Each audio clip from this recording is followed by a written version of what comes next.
Hello and welcome to Lantern Lane Stories.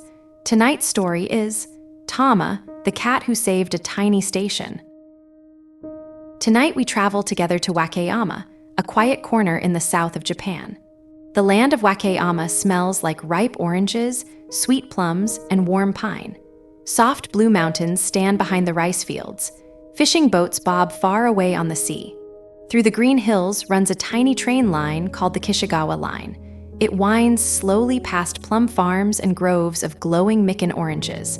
At the very end of the line sits a small wooden station. Its name is Kishi Station. The walls of the station have turned soft and gray with rain and time. Long ago, in 2004, the little station was almost forgotten. The wooden benches were dusty. The big round clock ticked very, very slowly. Only a handful of people rode the train each day. Most of the village had cars now. Few children rode to school by rail. A bee buzzed lazily past the window.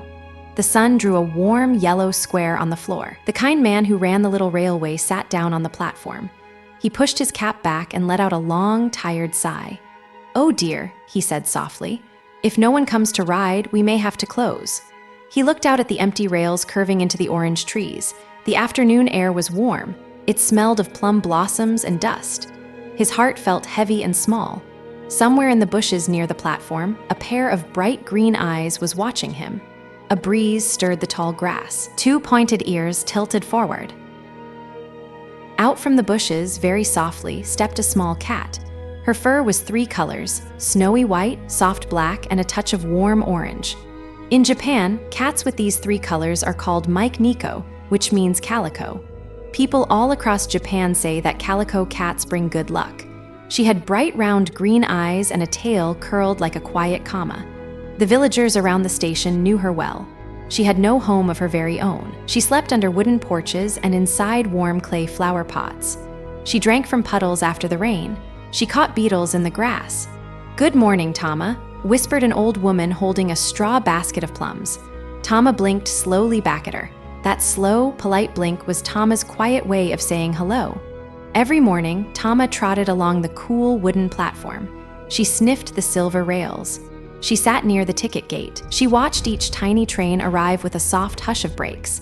Sometimes a child handed her a flake of dried fish wrapped in paper. Tama purred a low, rumbling thank you. Her purr smelled like fish and sunshine. "Look, Tama is here again," whispered a small girl in red shoes. "Maybe she works here," her grandmother chuckled. The kind railway man began to smile every time he saw her. "You are always here, little friend," he said one warm evening. "You love this little place too, don't you?" Tama curled her soft tail around his ankle. The station bell rang gently. Outside, fireflies blinked in the rice fields.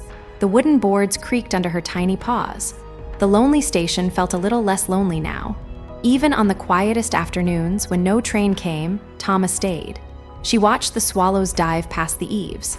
She listened to the wind whisper through the orange leaves. The little station had a heart again, and that heart was small and furry. 3 more gentle years drifted by like clouds over the rice fields. The station was still very quiet. The clock still ticked, slow and patient. Then, in 2007, the kind railway man had a wonderful idea. He sat on the warm bench and watched Tama, dozing in a yellow sunbeam. "Tama," he whispered, "would you like a real job?" Tama opened one green eye. She let out a tiny pink yawn. He decided to take that as a yes. The very next morning, he carried a small black box to the station. Inside the box was a tiny station master's hat, just the right size for a cat. It had a shiny gold badge stitched neatly to the front. The badge said one important word: Station Master.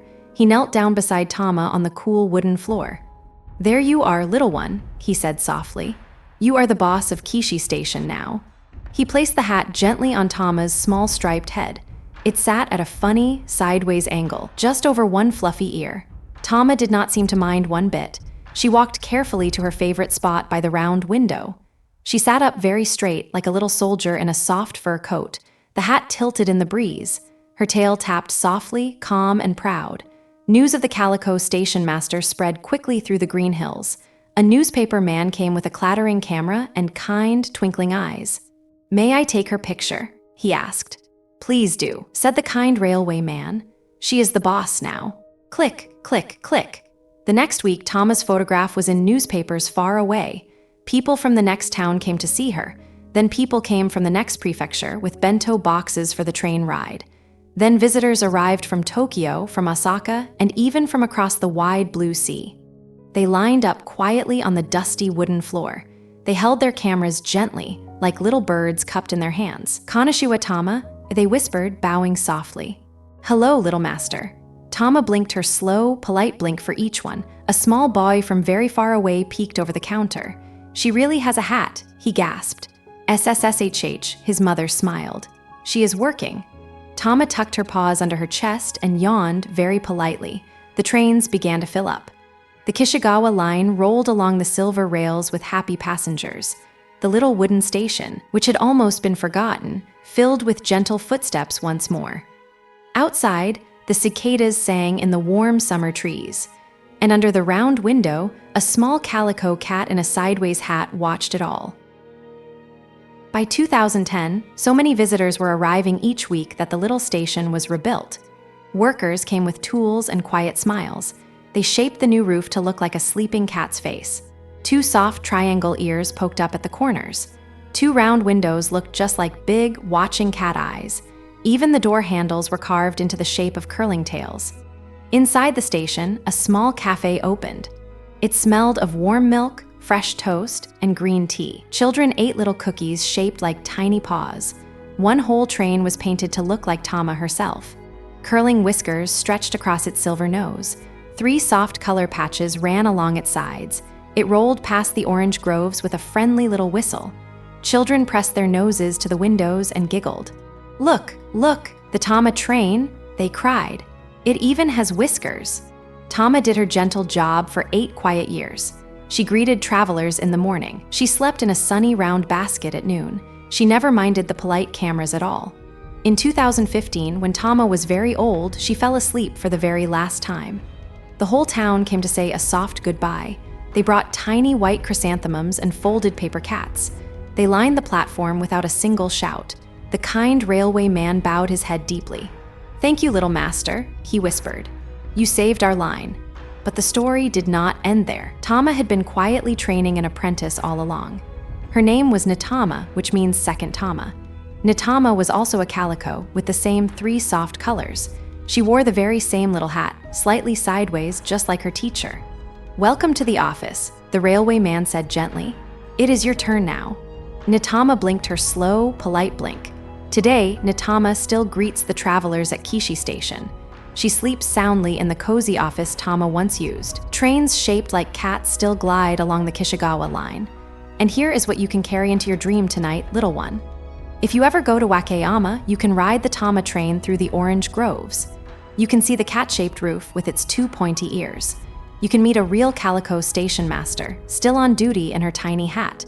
A real cat, a real job, a real small railway saved by patience and purrs. The plum trees are quiet now. The orange groves are sleeping. The lanterns by the platform glow soft and orange. The last train of the night hums softly into the dark. And so, Wakayama also slowly, slowly fell asleep.